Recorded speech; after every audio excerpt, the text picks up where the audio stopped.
tree. She must have slept like I don't know how, but she was sound asleep evidently, and a snake kind of like slithered up to her. And basically, the only thing that was sticking out of the snake's mouth was her legs. Oh. And, people saw that, and then they opened up the snake and saved the lady. That is just... She's lucky lucky she didn't suffocate, if anything.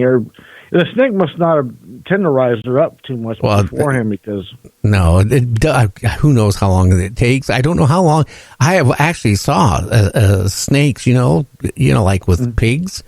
It doesn't take long for them to devour a pig or a dog or something like that. So if a woman was, say, like 4'6", 4'7", or whatever, because in India they're not really tall, people aren't, that it wouldn't take very long for it because they just dislocate their jaw.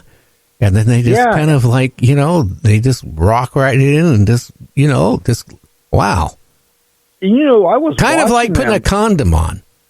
The snake's mouth just goes right over whatever they're going to eat. And it's scary. You're treading thin water. I know. Listen, I seen how they do this the other day. Those snakes, they dislodge their mouth. With all those teeth angled backwards, Gary, they kind of like take their mouth when it's dislodged their jaws with all them teeth pointed backwards, and they kind of walk it. Like they walk it to the right and to the left until and while they're doing this, they're ingesting their whatever they're eating. And so that's why when these things bite a hold of people, especially in tender areas, man, I'm telling you, that's got to be the worst of the worst. Like I don't know how you get out of that. You don't, but it's funny. It has to be earth changes because I've never seen this many reports of snakes. It's just like every day you go on to the weird news or the wacky news or the funny news or the crazy news. You Google those, and then you come up with these snake stories. There's always one of them in that day's article. You're absolutely right. And, I can look back through all the years, and all told, doesn't add up to as many snake attack stand up against humankind reports as we've come across just within the last, 2-3 months. It's amazing. And you're right. I don't know if it's the magnetic fields that's really throwing them out of whack. Or if it's everything, totality of everything that's really got them standing up and lashing out. But you can see it. The data is there. Well, just think about that. It's been like the other day, a bullet came out of somebody's couch. They went down to sit, watch TV and relax. And a big snake just kind of like crawled out from inside the sofa. And then it's been the one, a lady came home. She went to use the bathroom, and here's a snake just taking a bath in the toilet. Yes, and you mentioned that one with the couch. That was in Kansas, and that's in the Midwest, like in the middle of the country, Midwest. And they'd had that couch and lived in that apartment for, I think it said 6 years. So there's a mystery of how that snake got up into their couch. I mean, it's a total mystery. They're not native. They're not even an invasive native species, which is a endowity of an oxymoron statement if I ever heard one, like Florida. But it is what it is. Like, where did that snake come from? That is, rather interesting. And when you think about it, okay, in the summertime, I could see people leaving their doors open. And maybe something kind of coming in to visit and not going back out. But in the wintertime, people aren't going to leave their doors open. So maybe that snake kind of was hibernating in that sofa for a long time. Could you imagine falling asleep at night on that sofa? And then, just thinking about that. It's scary. And that's a good point. You brought up a good point right there. Those kind of snakes, they could go almost maybe 6 months to a year without eating. Now, with that said, when they do eat, they're going to eat like, one big old meal and they're good again for another 6 months or a year. So if you're sitting there on your couch for, going on 6 years watching TV, getting all settled in, and then between the back cushion and the seat cushion, you're feeling this big old bite with these hunter's teeth angled backwards, and you feel something crawling, trying to swallow you, you're going to really jump out of that couch. But the thing is, you're not going to go far because that snake's so big, it's wrapped around something in the couch. So now you're in a tug of war. Oh, yeah. That's the scary part right there, is how are you going to get away from something like that? That's the part it really scares me. But, again, there's been another one here earlier where a lady went to take a bath. I think it was like Monday. And she went in there to turn the bath water on, and there was a snake. I mean, then last week there was another one in Spokane where a rattlesnake came out of the toilet. It's like almost every day we're hearing about snakes. I don't know. Yes, I'm telling you, the totality of my life and my world, it doesn't even equal what we've come across in 3 months, the whole rest of my life of these snake reports. And don't forget, one of them crawled into the oven and got on top of a pizza. Yeah. Could you imagine you went to open that, oven door to get your pepperoni pizza out? And lo and behold, you got more than a pepperoni pizza. You got a pizza with free meat. Unfortunately, I don't think I'd want to eat it because it was a rattlesnake. I don't know if you've ever smelled snake burning, but that smell had got to be horrible. You'd have to throw out that whole stove. At least I would. That would be just rotten. Well, I tasted years and years ago. Somebody told me, they had rattlesnake, and they said, "Oh, you'll like it. It tastes like chicken." Well, At least to me, it did not taste like chicken. And I would never, even if I was starving, I don't think I'd want to eat it. Well, I don't know. If I was on that TV show Naked and Afraid, I guess maybe after a week, I would maybe consider eating anything that, had protein. But go ahead. Go ahead. No, you go ahead. That show you just mentioned, Naked and Afraid. Some of them places, Gary, the next day, they've got so many mosquito bites on them, they look like they got measles. And they're hanging out naked, and they've got the snakes out there like we're talking about that could, you wake up and your legs halfway down its throat or your head or something. It's just, I don't know how they do it. I don't know. But, I was also reading about Naked and Afraid, that show. A lot of the times, it's being filmed. You think it's way out in the jungles, right? Mm-hmm. But it's not. It's like maybe a quarter mile from a resort. I mean, but that's showbiz. I know. Yeah, that's like that. Well, I won't mention the show, but Survivor was another one.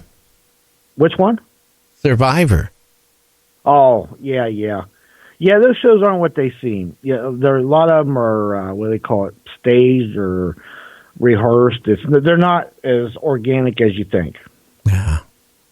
I don't know. What's the purpose of putting a man and a woman together, naked, out in the middle of nowhere? Boy, I would have to have a lot of trust if it was my wife out naked with some guy out in the jungles where they're going to get cold at night. Yeah, really. And I know, and the mosquito bites, that's the thing. I don't know how they do that.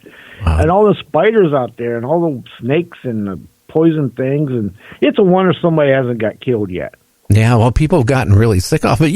Again, the other day there was a report. They said that if something happened and all the spiders got together and said, hey, we're going to get rid of off this planet all the humans, they could devour every one of us within a year.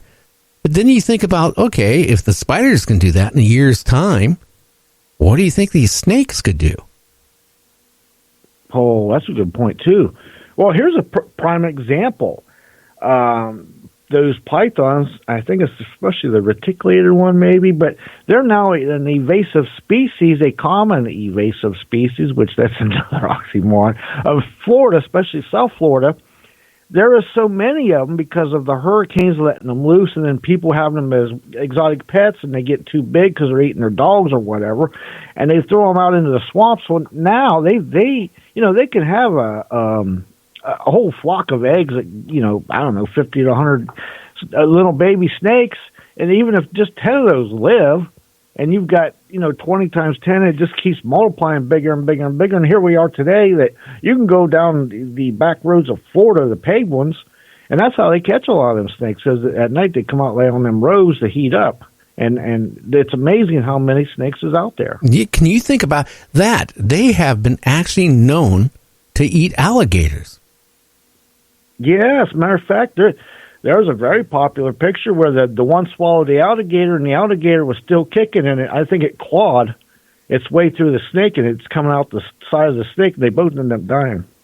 Well, I wonder why. Well, the snake was hungry, but then I guess the gator didn't want to be in, the snake. But you think about all that. I'm glad I live where I'm at. I don't have to worry about, at least this side of the state, really anything too poisonous other than black widows and some brown recluse. And, maybe in the summertime you might see a rattlesnake that somebody was over in eastern Washington and the snake kind of curled up in their semi truck or, in their vehicle. And then they come here and that snake gets loose. Then you have to worry about it. But, I don't know. You know what? A guy has the world's largest toothpaste collection. In the world, this Georgia dentist who holds the record of the largest collection of toothpaste.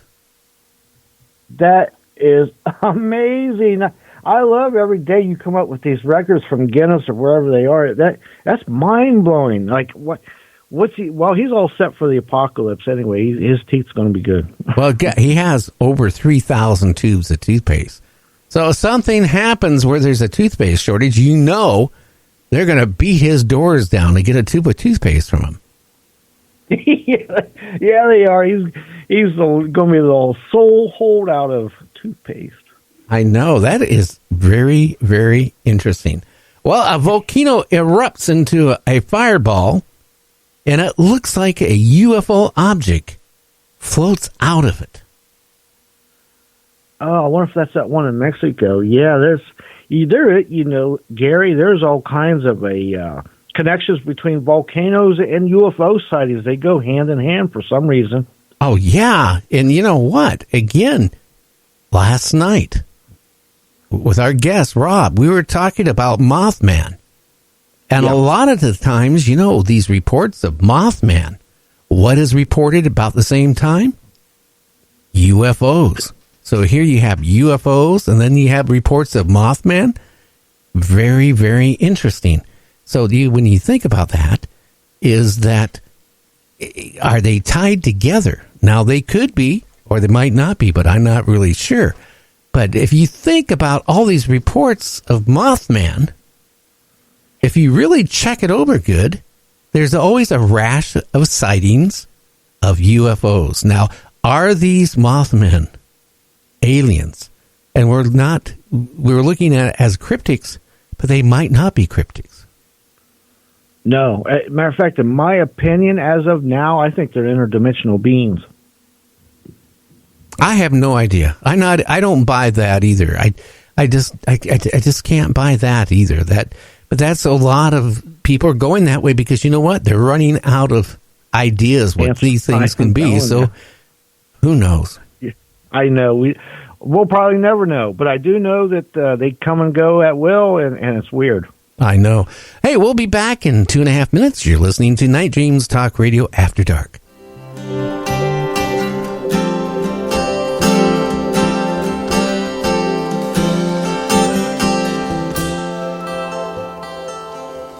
You and I, living in the strangest of times, on my hill, watching while the cities rise from the collapse that we left when the sun beat it down to the valley. Living in the strangest of times. You and